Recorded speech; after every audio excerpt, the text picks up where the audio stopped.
বিসমিল্লাহির রহমানির রহিম। সবচেয়ে দুর্নীতিগ্রস্ত দেশের তালিকায় বাংলাদেশ 14তম। টিআইবি 2024 সালে বিশ্বের সবচেয়ে দুর্নীতিগ্রস্ত দেশের তালিকায় বাংলাদেশের অবস্থান দাঁড়িয়েছে 14তম। 2023 সালে এই অবস্থান ছিল 10ম। বাংলাদেশের 4 ধাপ এগিয়ে যাওয়ার কারণ এদেশে দুর্নীতি কমেছে তা নয়, বরং বাংলাদেশ নম্বর আরও কম পেয়েছে। 2023 সালে 100 স্কোরের মধ্যে বাংলাদেশের স্কোর ছিল 24, গত বছর পেয়েছে 23। মানে হলো দুর্নীতি বাড়ায় বাংলাদেশের স্কোর 2023 সালের তুলনায় 2024 সালে 1 কমেছে। কিন্তু অন্য দেশ আরও খারাপ করায় সূচকে 4 ধাপ এগিয়েছে বাংলাদেশ। 2024 সালে ডেনমার্কে সবচেয়ে কম দুর্নীতি হয়েছে, আর সবচেয়ে বেশি দুর্নীতির মাত্রা ছিল দক্ষিণ সুদানে। আজ মঙ্গলবার সকালে রাজধানীর ধানমন্ডির মাইরাস সেন্টারে ট্রান্সপারেন্সি ইন্টারন্যাশনালের দুর্নীতির ধারণা সূচক সিপিআই 2024 প্রকাশ করে ট্রান্সপারেন্সি ইন্টারন্যাশনাল বাংলাদেশ টিআইবির নির্বাহী পরিচালক ইফতেখারুজ্জামান এই তথ্য তুলে ধরেন। 2021 সালের নভেম্বর থেকে 2024 সালের সেপ্টেম্বর পর্যন্ত সময়ের তথ্যের ভিত্তিতে এই সূচক তৈরি করা হয়েছে। সিপিআই অনুযায়ী দুর্নীতির ধারণার মাত্রাকে 0 থেকে 100 এর স্কেলে নির্ধারণ করা হয়। এই পদ্ধতি অনুসারে স্কেলের 0 স্কোরকে দুর্নীতির ব্যাপকতা সর্বোচ্চ এবং 100 স্কোরকে দুর্নীতির ব্যাপকতা সর্বনিম্ন বলে ধারণা করা হয়।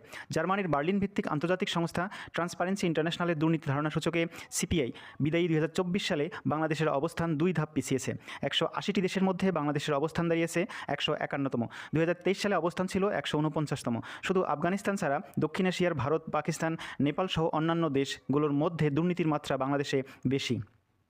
সিপিআই অনুসারে 100 স্কোরের মধ্যে বৈশ্বিক গড় স্কোর 43, অর্থাৎ বৈশ্বিক গড় স্কোরের তুলনায় বাংলাদেশ পেয়েছে প্রায় অর্ধেক। কেবল তাই নয়, গত 13 বছরের মধ্যে এবার সর্বনিম্ন স্কোর পেয়েছে বাংলাদেশ। প্রতিবেদন প্রকাশের সময় টিআইবির নির্বাহী পরিচালক ইফতেখারুজ্জামান বলেন, দেশে দুর্নীতির ব্যাপকতা গভীর উদ্বেগজনক, আর এবছর স্কোর ও উচ্চক্রম অনুযায়ী অবস্থানের অবনমন হয়ে প্রমাণ করে যে গত 13 বছর কর্তৃত্ববাদী সরকার মুখে দুর্নীতির বিরুদ্ধে কথা বললেও বাস্তবে দুর্নীতিকে প্রশ্রয় দিয়েছে, লালন করেছে, এমনকি দুর্নীতির সংগঠনে সহায়তা ও অংশগ্রহণ করেছে। সবচেয়ে কম দুর্নীতি কোন 5 দেশে? সিপিআই অনুযায়ী 100 এর মধ্যে 90 স্কোর পেয়ে সবচেয়ে ভালো অবস্থানে আছে ডেনমার্ক, অর্থাৎ 190টি দেশের মধ্যে ডেনমার্কে সবচেয়ে দুর্নীতি কম হয়। তারপর সবচেয়ে কম দুর্নীতি থাকা দেশগুলোর মধ্যে 88 স্কোর নিয়ে ফিনল্যান্ড দ্বিতীয়, 84 স্কোর নিয়ে সিঙ্গাপুর তৃতীয়, 83 স্কোর নিয়ে নিউজিল্যান্ড চতুর্থ এবং 81 স্কোর নিয়ে যৌথভাবে লুক্সেমবার্গ, নরওয়ে ও সুইজারল্যান্ড পঞ্চম স্থানে রয়েছে। দক্ষিণ এশিয়ার দেশগুলোর মধ্যে সবচেয়ে কম দুর্নীতি হয় ভুটানে। 100 এর মধ্যে 72 স্কোর নিয়ে তাদের অবস্থান 18তম। দেশটিতে 2023 সালের তুলনায়ও দুর্নীতি কমেছে। ভুটানের ধারে কাছে নেই দক্ষিণ এশিয়ার অন্য দেশগুলো। ভুটান ছাড়া দক্ষিণ এশিয়ার সব দেশেই গত বছর দুর্নীতি বেড়েছে।